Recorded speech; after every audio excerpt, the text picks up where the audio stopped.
Good evening, good morning, whatever you want to call it. How's everybody doing? Another dark morning over here in the Philippines, all.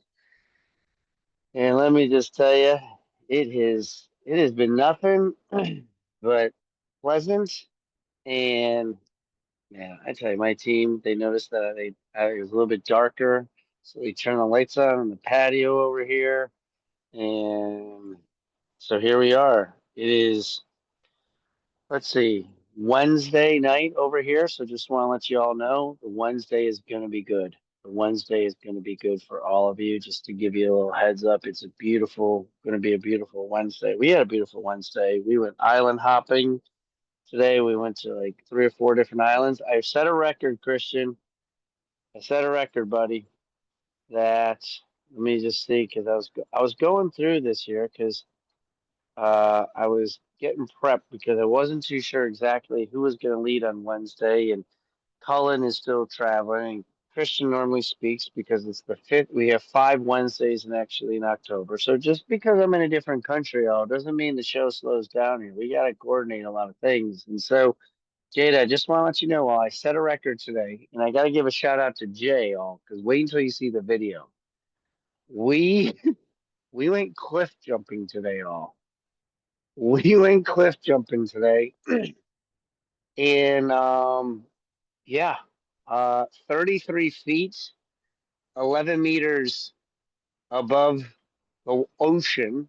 Okay, and yeah, they give you warning signs of what you can and what you can't do, and so I'm scared. I'm scared of heights a little bit. So when you get to the top, I decided that I was not going to go to the edge and then look down. I was like, that is not a winning formula, Diane. That formula is going to have me go back into down off the cliff. And so I just went, and I did it. And I did it. And my sunburn did not like it. My sunburn did not like it one single bit. But we overcame it. So Jay went, June went, Renz went. Rika did not.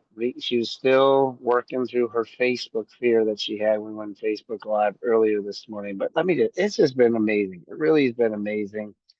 The cold, just different. Beautiful boat ride. The water's crystal blue. But enough about me. I'll be sharing more and more about my story. We've been taking this so much video, laughing, goofing around. But so set a record today, 33 feet, cliff jumping today. Here we go. So without further ado, I want to give a shout out to my main man, Mr. Christian. I said, Christian, I said, Colin might be on, he might not be on. He's traveling, he might have service, he might not have a service. I said I need a backup plan, and we didn't hear back from Cullen from his cell phone. So I was just like, Christian, you're up, brother. You are up, and luckily Christian's always prepared. I was just talking to the girls, they're like he's always ready though. He's always prepared. He's such a great guy. He always is consistent when you need him in here. I was like, that's why I texted him and said, hey, what do you got going on? So good morning, Mr. Christian. Good morning to you, brother. How are you, man? Good morning, everybody. Well, to be honest with you guys, I didn't know what I was going to talk about today, and I've been scrambling, so hopefully this all comes together. I haven't been reading a whole lot of motivational, self-help type books lately, so I was like, what the heck am I going to talk about? But I figure I'll talk about something I'm kind of going through a little bit. Good morning, Jada. Good morning, Diane. Good morning, Dee. Good morning, Sherry and John, and everybody else that's not on video. It's good to be here today. So, anyways. I'm going to talk a little bit about something I'm going through in my business and my life in general. And hopefully, Paul, what's up? Hopefully, you guys get some value out of this today. So, what I'm going to talk about is the dip, the dreaded dip. Now, there is a saying, and maybe we could do a Brock thing. We could put a one in the chat if you've heard this saying. It's from Vince Lombardi. He said, "Quitters never win, and winners never quit." Has anybody ever heard that or some similar phrase before? Yeah, most people, right? Now I'm gonna go, you guys know me, I'm always the contrarian in the group. I'm gonna go against the grain here. I'm gonna say that sounds really great for a soundbite. It's obviously very quotable with the amount of people that have heard it, but I believe it's actually bad advice. Let me explain. Let me explain. See, the truth is, winners quit all the time. In fact, winners quit way more than the average person. Let's use Vince as an example. Jada, he was a football player, right? The Lombardi Trophy. Do you guys think it's safe to say that Vince probably in his childhood, at some point, maybe he was playing soccer, or maybe he was playing handball or basketball or tetherball or hopscotch? See, in order for Vince to become the best, to become to a point where he has a trophy, the best college, I believe it's college player in the nation that year, Vince had to quit a lot of things. Because when we scatter our time and we scatter our focus, we can never actually truly become great at anything. And so the question isn't, is quitting bad? Because we have to quit something. We can't do everything in our lives. And so, of course, the answer is quitting is not bad. But the question is, how do I figure out when to quit and when to stay? When is it worth it to quit? And when is it worth it to stay? Now, I listened to a marketer. His name's Dan Henry. Brock knows of him because I'm always sending him videos. But he had this really interesting story. Dan Henry was he was a pizza boy. He quit being a pizza boy, and he became a very famous marketer. And he had a point where, with one product, he was teaching people how to set up a Facebook pixel, kind of techno garble here, but that's not the point here. He had one product and he was making almost $200,000 a month with this product. And I would say that's pretty successful, right? He was making money. He went from making 400 bucks a week to, or even less, 350 a week to making 200,000 a month within a couple years. And when he got successful, when he started seeing a lot of progress, he got bored, right? And he got antsy. And so over the next year or so, he started adding more and more products to his product line, thinking, I'm going to expand what I'm doing here and offer more to the people. I'll make more money, right? But what happened was, in a very short amount of time, he worked up to 13 products and his revenue dropped to about 50,000 a month. Now that's still pretty dang good. Like you can live off that, right? But it's a far cry from where he was at. He cut his revenue by about 75%. And he had a business coach named Sam Ovens, and they were consulting.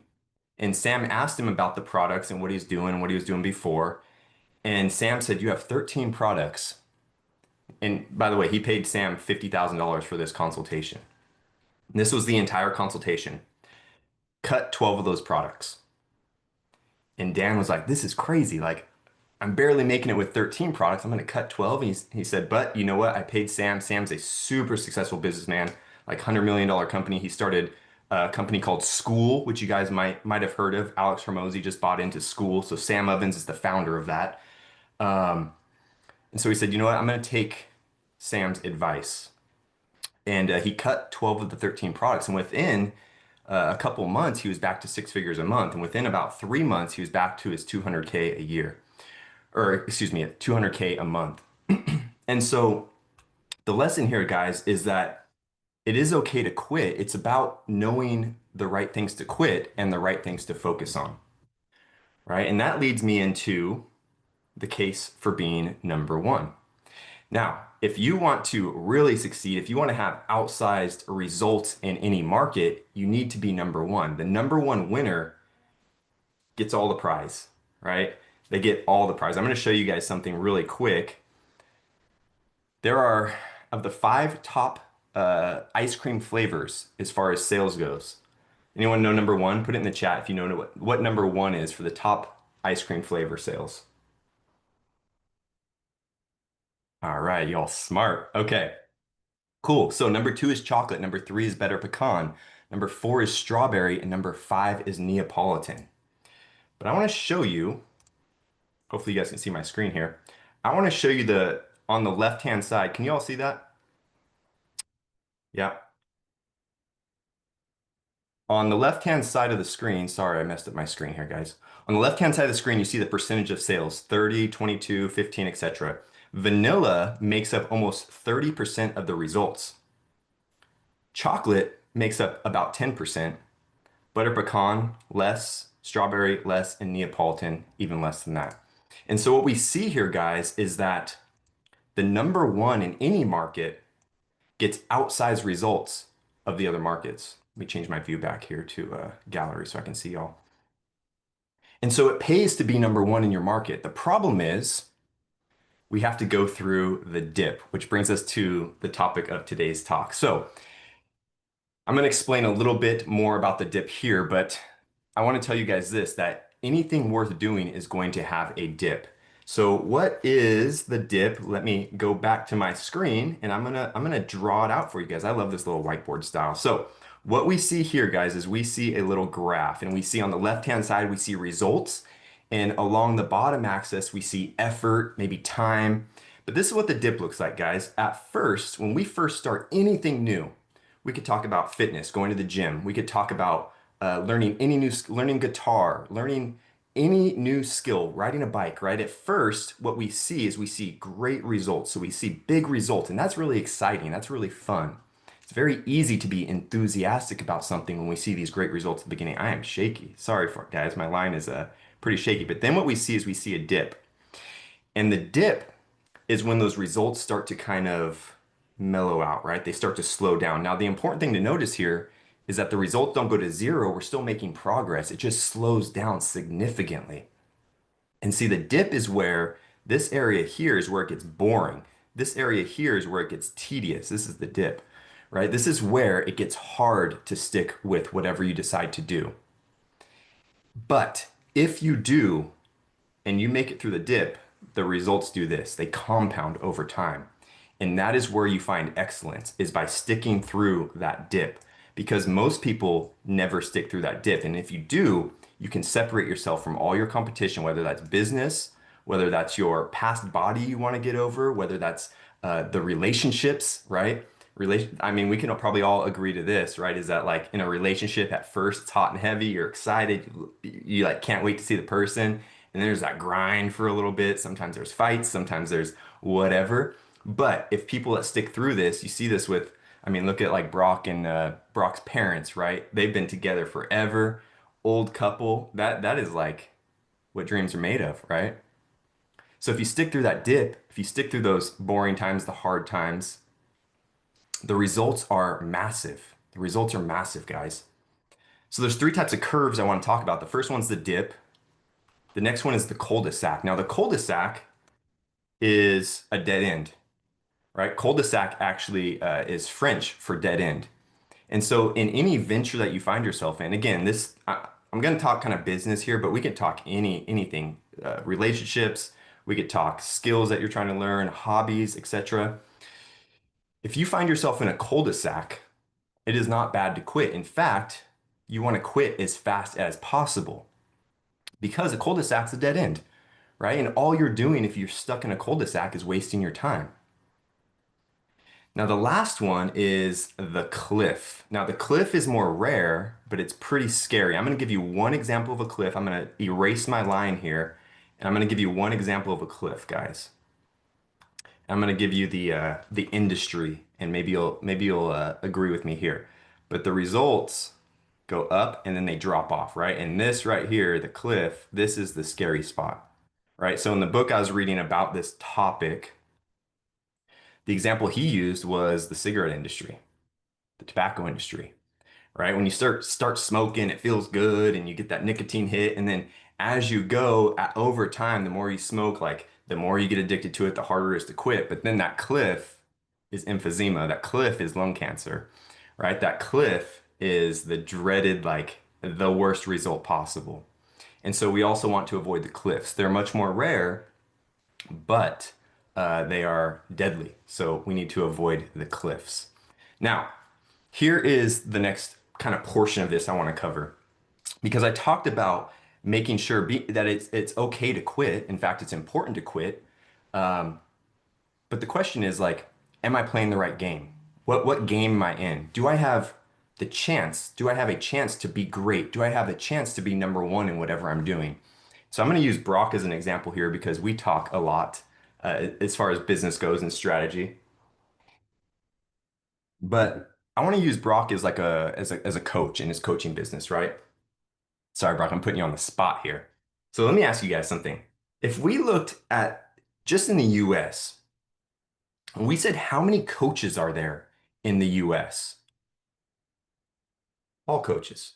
Football coaches, tennis coaches, weight loss coaches, relationship coaches, spirituality coaches, meditation coaches, all the different coaches. There are hundreds of thousands of coaches, right? Hundreds of thousands.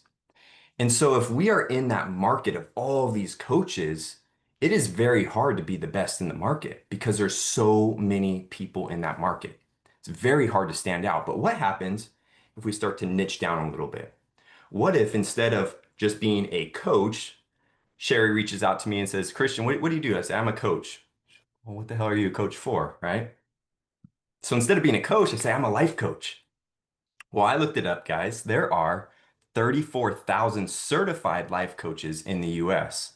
Now, if we look at all the people that aren't certified life coaches, there might be 100,000, maybe more, right, in the US. So the market is smaller, the competition is smaller, but there's still a ton there. What if we niche down even further? What if we say real estate coaches? I don't know, maybe 10,000 real estate coaches. Is it easier to beat hundreds of thousands of people, or is it easier to beat 10,000 people?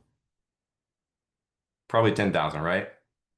Now, getting to Brock specifically, what if we say a real estate coach that focuses on cold calling for sale by owners and expireds?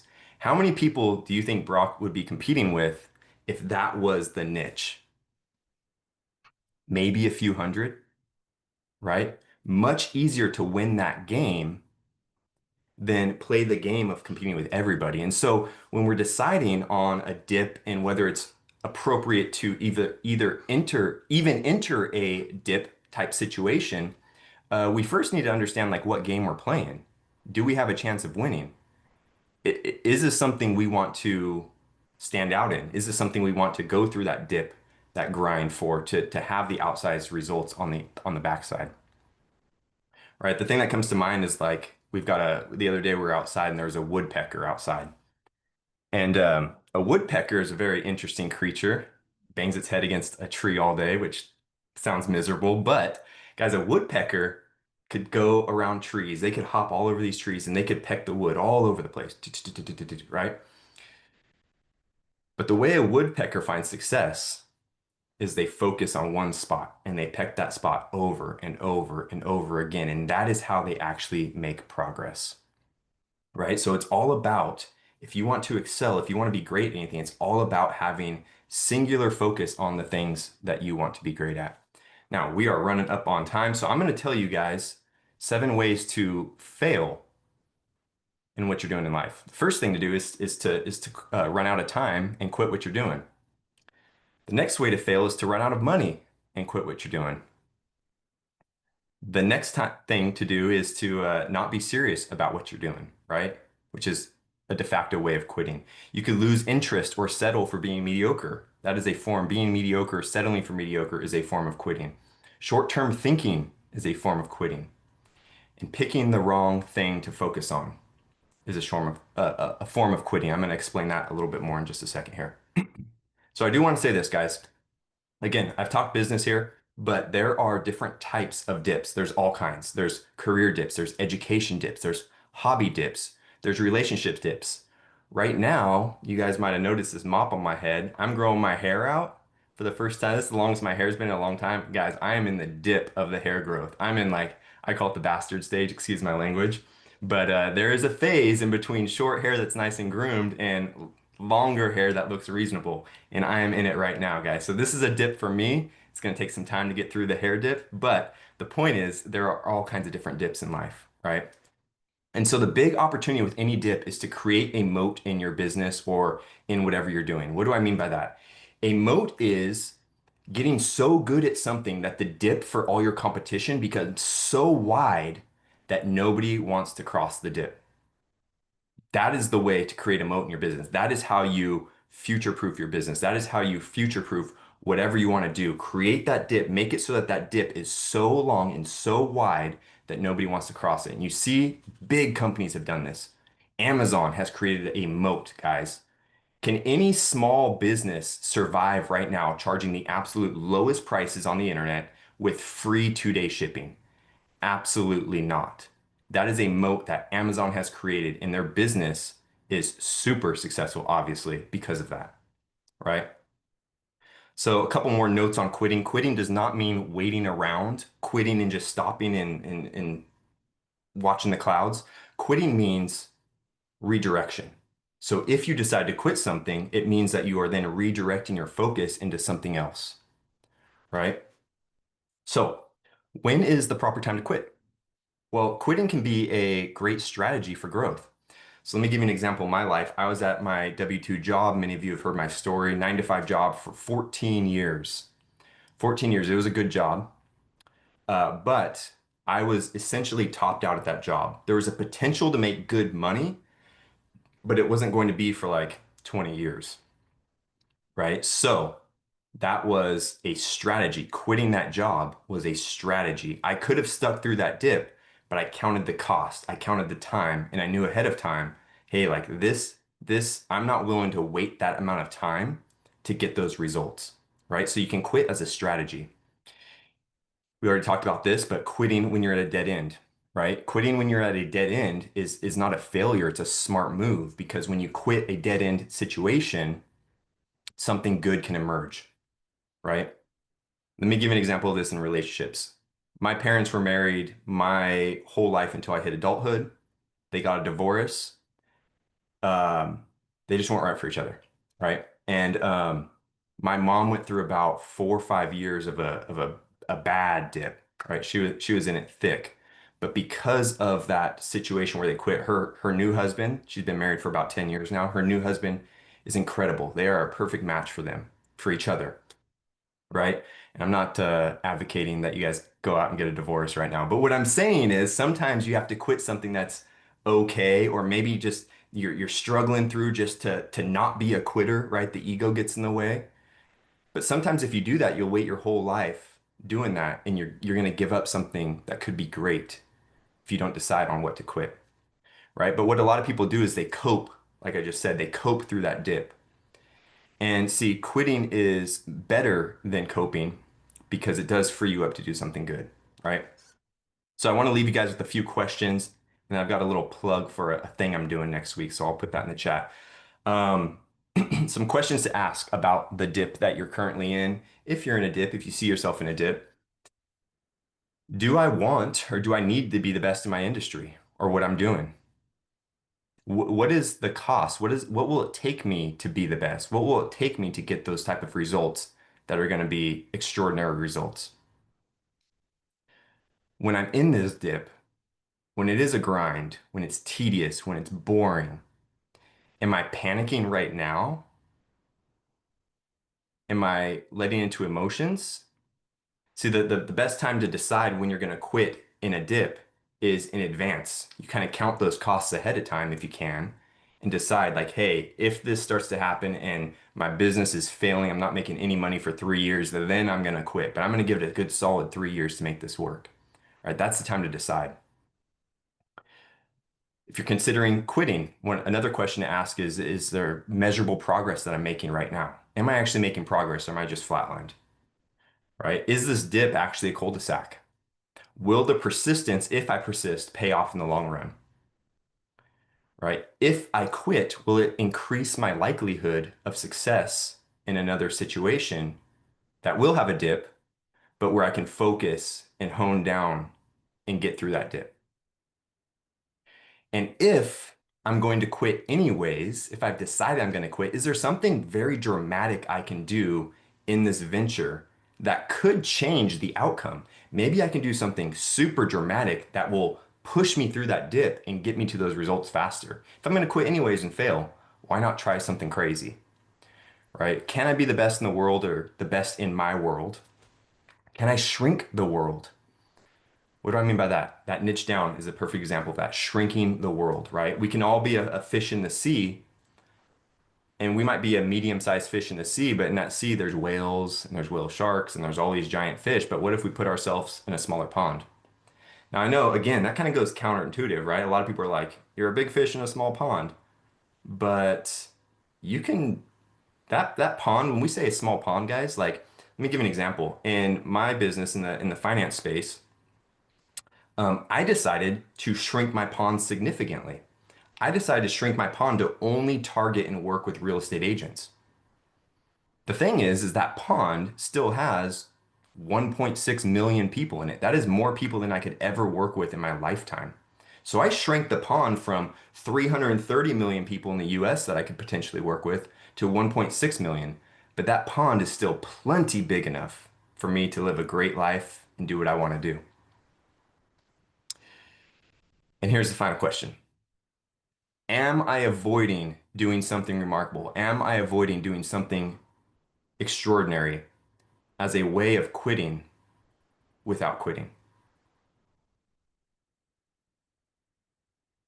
Lots of people live their whole life doing that. That's the cope, right?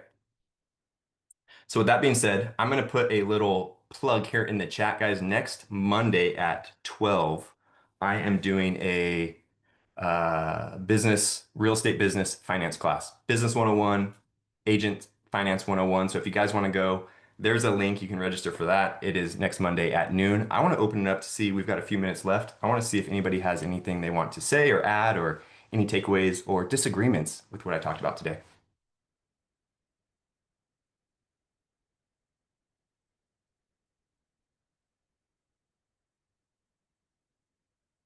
Hey, it's Diane Hall. How are you? What's up, Diane? It's funny you mentioned quitting something, and I took it as quitting something that won't benefit you in business. I have a spray tanning salon, but back in the day, Glow Up Face and Body was an aesthetic salon as well. So I did microcurrent, I did hydrofacials, I did so many things in aesthetics, sold retail and spray tanning. And I found coupled with I have my aviation detailing business. So you could tell I'm very busy. I had to get rid of one thing, and they are all money makers. And I had to say, what are you going to sacrifice? And I had to let go of aesthetics. And it bothered me because I felt like a quitter. But I knew it was for the benefit of me to grow, to at least focus on one industry, spray tanning. So we are the largest independently owned, I mean, spray tanner in the Lake Norman area, which I'm proud to say. We have a beautiful following, but I would not have been able to grow that area 100% if I did not step away from aesthetics. So, to your Yeah, point, it is, you're not a quitter, you're quitting to benefit your growth, if that makes sense. right. So, thank you for Absolutely. today's show. It was really great. Yeah, absolutely. There's a difference between quitting and failing, guys. Like you're gonna have to quit things, right? I had girlfriends before I got married. I'm glad I quit those relationships, right? I'm sure most of us in this room have had girlfriends and boyfriends before we got married, right? It's good to quit those relationships. So it's kind of a weird example, but the point being, guys, you have to quit certain things. You have to. You can't do everything, right? Does anybody else have anything they want to say? We've got a couple minutes.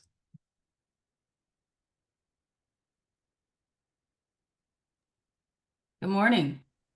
Good morning. What's up, D? Lots of things. Lots of things. So yeah, sometimes you have to quit things, to get regrounded again. And I'm walking through that right now. Hmm. And there's a lot of activity, not stale activity, but busy work kind of activity going on. And I feel like I'm in that lull. But what's happening in that lull is magic. And it's starting to get traction again. Yes. And things I ignored and didn't do or respond to prior, I'm doing, and the results are coming. Um, Slowly, but actually faster than I thought they would. Awesome. Yeah. That is great to hear. Guys, and here's another thing I want to say too is there might be multiple dips, right? In the book I was reading, he's talking about becoming a doctor. He said the major dip in becoming a doctor is organic chemistry, right? They put that class in there to weed out the people that don't really want to be doctors. And that is a dip and a grind, right? But once they do that, they graduate medical school. But guess what? There's another dip because you got to be a resident for 7 years, which means you ain't making doctor money and you're working probably 100 hours a week and you got $300,000 in student loan dip. That is another dip that they've got to go through to get to the other side of being a doctor, right? So say that to say there could be multiple dips. It's not just one dip sometimes, right? D, thank you for sharing.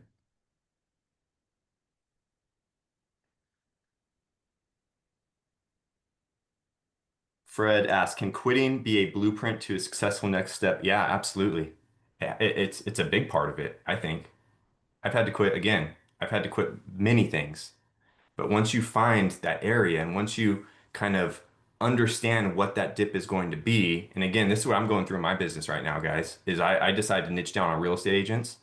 And I'm going through the dip right now. But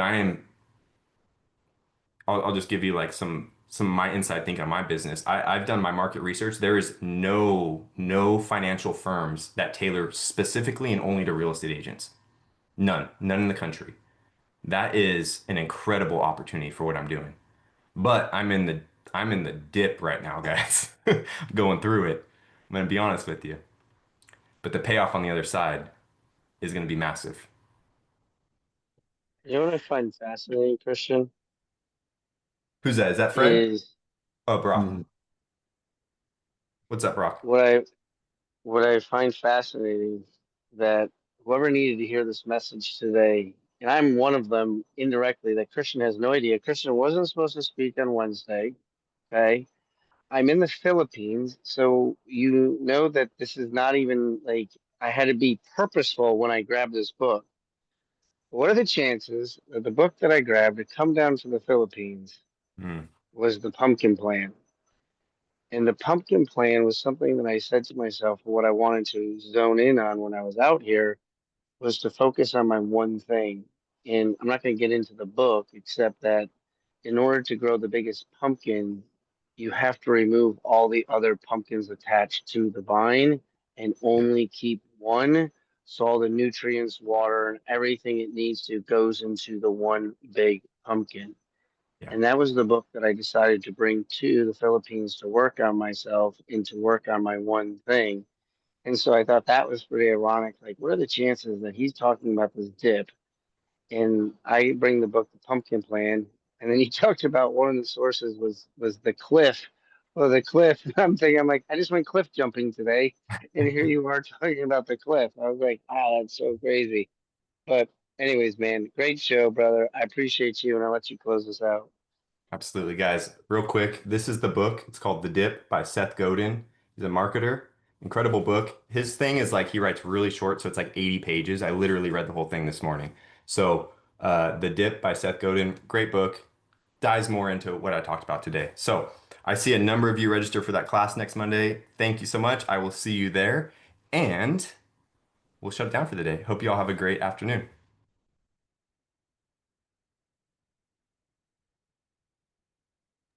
Thank you. Thank you. Thank you, Fred.